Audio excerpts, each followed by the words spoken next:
India news के digital platform पर एक बार फिर से स्वागत, अभिनंदन आपका। निकिता नाम है मेरा। बात करेंगे जिस तरीके से पोप फ्रांसिस, जो दुनिया भर के लगभग 1.3 अरब कैथोलिक के धर्मगुरु थे, उनका निधन हो गया। 88 ईयर्स की एज में उनका निधन हो गया। लंबे वक्त से वो बीमार चल रहे थे। कहा जा रहा है कि उनके दोनों फेफड़ों में जिस तरीके से निमोनिया है वो था।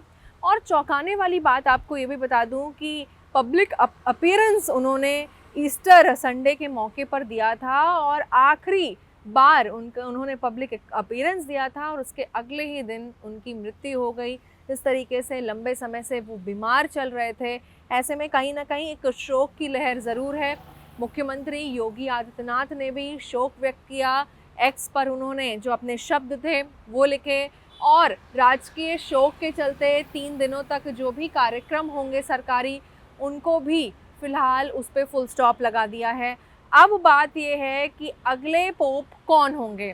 साथ ही साथ जिस तरीके से वेटिकन ने उनके निधन की जो सूचना है, जो न्यूज़ है, वो शेयर कर दी थी, तो अब कई नाम इस रेस में आगे चल रहे हैं। लेकिन देखने वाली बात यह होगी कि कॉन्क्लेव के चलते नया चुनाव जब होगा पोप का, तो कौन होंगे। तो इन सब में लुइस एंटोनियो का जो नाम है वो सबसे आगे चल रहा है। कहा जा रहा है कि वो फ्रांसिस के बेहद करीबी थे, ट्रस्टवर्दी हैं, माफ़ कीजिएगा, और उनकी उम्र भी 67 ईयर्स की है और काफ़ी अच्छे दावेदार बताए जा रहे हैं अगले पोप के लिए। तो फिलहाल देखने वाली बात ये होगी और प्रक्रिया भी किस तरीके से होती है नेक्स्ट पोप चुनने की, जिसमें जो जितने भी लोग हैं, जो उनकी एज है वो 80 ईयर्स से कम होनी चाहिए। तो यानी कि यहाँ पर साफ तौर पर देखा जा रहा है कि जिस तरीके से कॉन्क्लेव के ज़रिए केवल कार्डिनल्स भी इससे भाग ले सकते हैं जिनकी जो एज है वो 80 ईयर्स से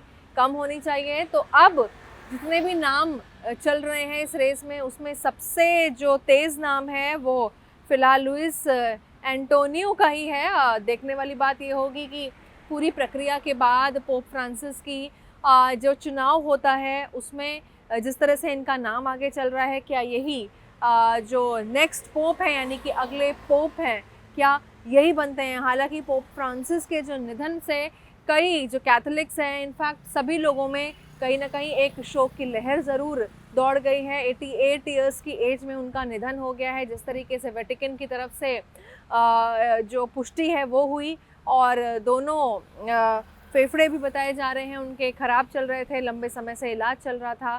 तो अब देखने वाली बात ये होगी कि आखिर जो नेक्स्ट पोप हैं, अगला पोप है, वो कौन बनता है।